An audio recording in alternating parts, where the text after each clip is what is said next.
को practically scale card बना के दिखाऊंगा, लेकिन उससे पहले आपको इसकी जानकारी लेनी आवश्यक है, क्योंकि NCERT की 10th क्लास में जो स्केल्स होती हैं उनको ड्राइंग शीट के ऊपर ड्रॉ करना होता है। उसका एलिवेशन, साइड, स्क्वायर, प्लान और स्केल कार्ड, इन सब की जानकारी होनी आवश्यक है। लेकिन सबसे पहले हम स्केल की जानकारी लेंगे। ये जो स्केल होता है, इस स्केल में एक तरफ सेंटीमीटर्स हैं और दूसरी तरफ इंचेस हैं। तो NCERT के सिलेबस में जो स्केल्स ड्रॉ करनी होती है उसमें सेंटीमीटर्स के स्केल कार्ड यूज़ होते हैं और उनको रेशो में डिवाइड किया होता है। तो ये जो हमारा स्केल है, ओरिजिनल स्केल, इसमें ये सेंटीमीटर्स है 1 2 3 4 5 6 7 8 और 30 तक।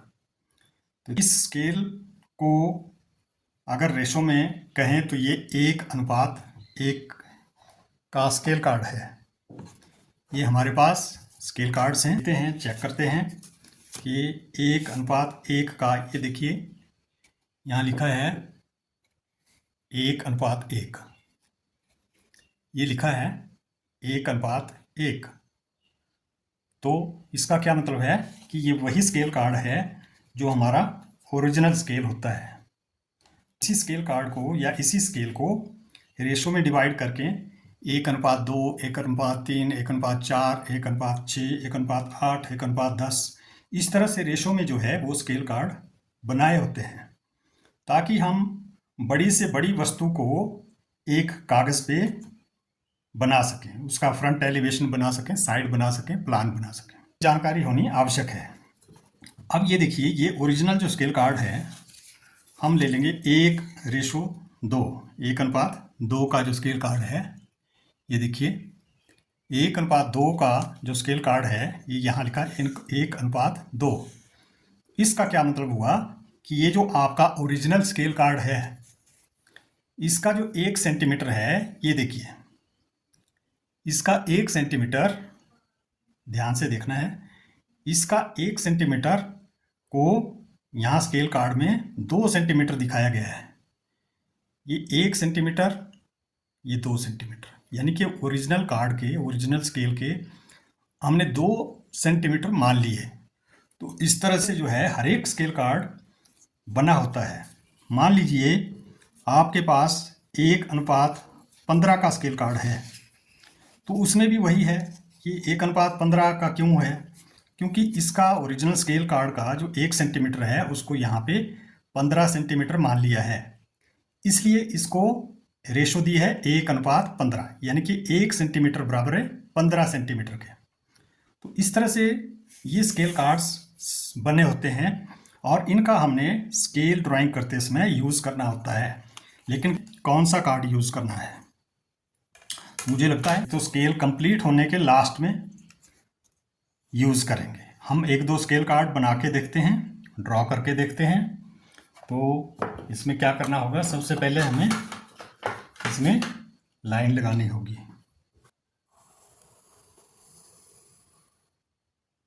ये लाइन हमने लगा दी और इसके नीचे इसी के समानांतर लगभग जो आपका ओरिजिनल स्केल है उसके 2 मिलीमीटर की दूरी पर दूसरी लाइन लगानी है।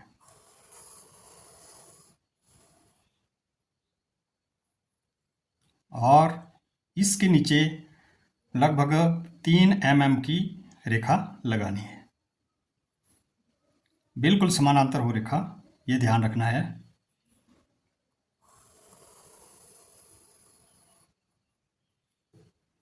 और हम इस तरफ जो है वो इसको एक छोटी लाइन लगा के बंद कर देंगे। अब यहाँ पे हम निशान लगाएंगे 1-1 सेंटीमीटर के। हमने जो रेशो इसमें रखनी है, हम मान लीजिए 1:5 का स्केल कार्ड बना रहे हैं, तो 1:5 को भी हम बना लेंगे, लेकिन इसमें जो 1 सेंटीमीटर का हमने निशान लगाया वो 1 सेंटीमीटर को हम 5 सेंटीमीटर मानेंगे, और यहाँ पे भी जो है वो पैरेलल लाइन लगा दीजिए।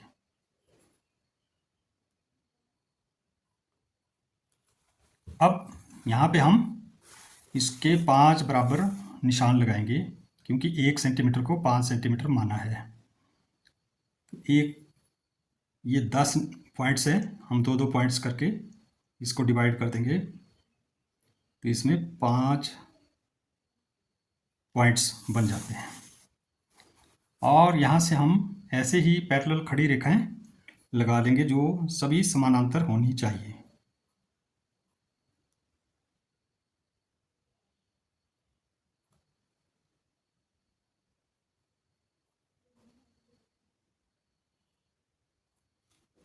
तो ये पांचों रेखाएं समानांतर होगी और हमारे जो ये 5 भाग है वो एकदम बराबर आ गए। तो यहाँ पे डिवीजन करने के लिए और यहाँ पे बराबर 5 निशान लगा लीजिए।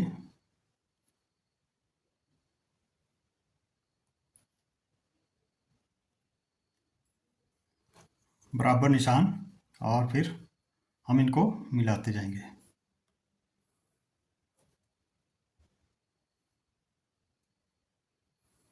सभी समानांतर होंगे।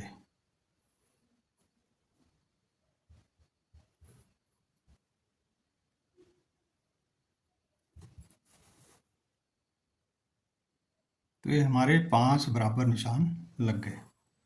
अब समानांतर रेखाएं भी लगानी आनी चाहिए।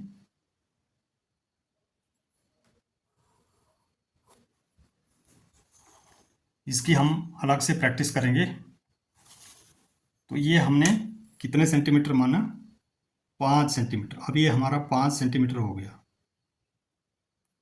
ये 0 सेंटीमीटर, ये 5 सेंटीमीटर। और इसी तरह से इस 5 सेंटीमीटर के बराबर ही हम आगे जो निशान लगाएंगे उसको 5 से गुणा करते चले जाएंगे। आखिर तक, एंड तक निशान लगा लो।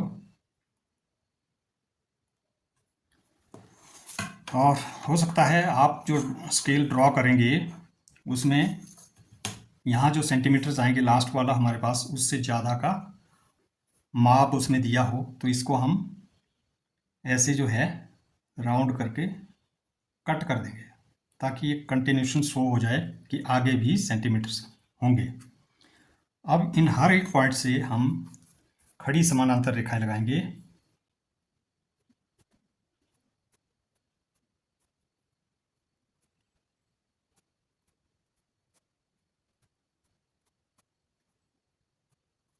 और ये हमारे 5-5 सेंटीमीटर के निशान लग गए, जबकि हमने ओरिजिनल स्केल से ये निशान लगाए हैं। जो इसका 1 सेंटीमीटर है उसको 5 सेंटीमीटर मान के ये निशान लगाएंगे।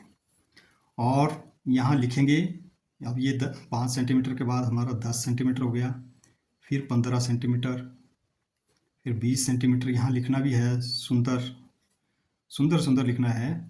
25, 30,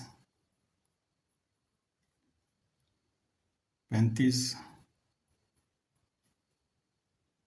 40, 45, 50। 50 के बाद हम 10 सेंटीमीटर पे चले जाएंगे, 60, क्योंकि यहाँ पे अंडरस्टूड हो जाता है कि ये 55 सेंटीमीटर है। फिर एक निशान छोड़ के 70, 80, 90, 100 या 110,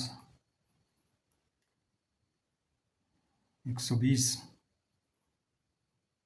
हो सकता है जो स्केल कार्ड यूज़ होगा वो इसके बाद भी यूज़ हो सकता है। 120 के बाद 150 सेंटीमीटर भी हो सकता है, 200 सेंटीमीटर भी हो सकता है। तो यहाँ पे हमने ये कट लगा दिया है ताकि इसकी कंटिन्यूशन शो हो जाए। अब इसको डेकोरेट करना है, तो आपको HB पेंसिल ही यूज़ करनी है इसमें। इसको डेकोरेट कैसे करना है, इसको फिलअप करना है।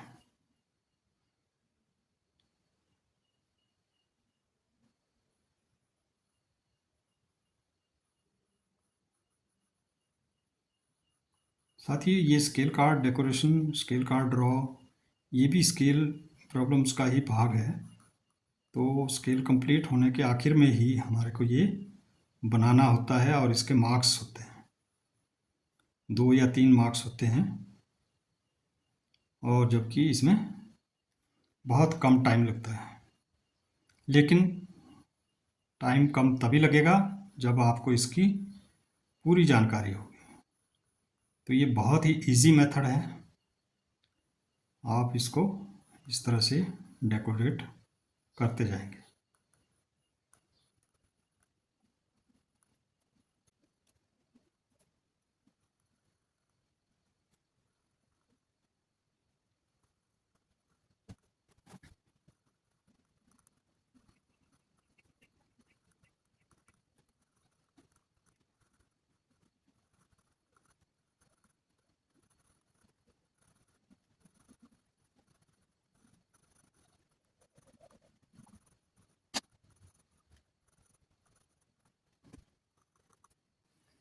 इस प्रकार ये स्केल कार्ड हमारा ड्रॉ हो चुका है और इसके नीचे अब हम लिखेंगे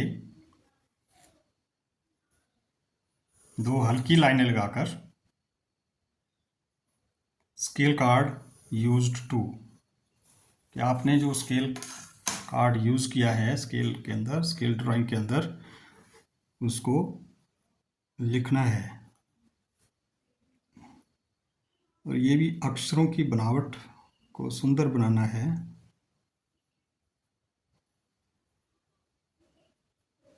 स्केल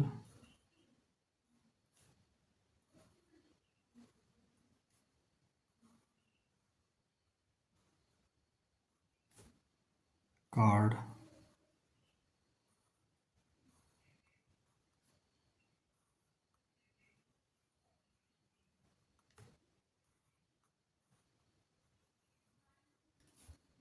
यूज्ड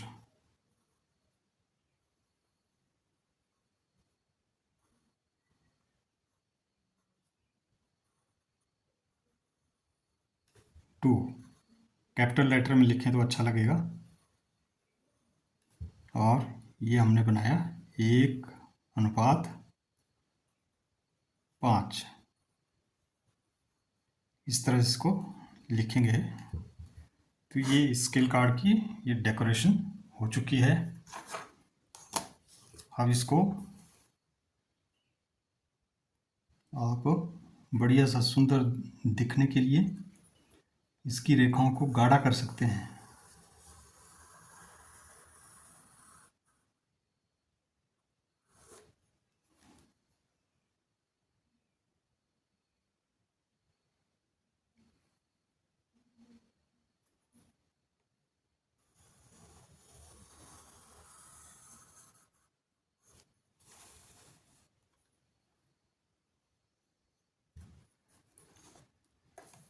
इस तरह से स्केल कार्ड कंप्लीट हो चुका है।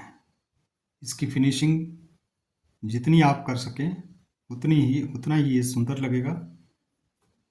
और सुंदरता तो ड्राइंग के अंदर आनी ही चाहिए। जहाँ आपको लग रहा है कि कहीं बीच में हल्का है, शेड जो काली शेड हमने लगाई है वो हल्की लग रही है, वहाँ आप इसको अच्छा सा बना सकते हैं, बराबर इक्वल प्लेन।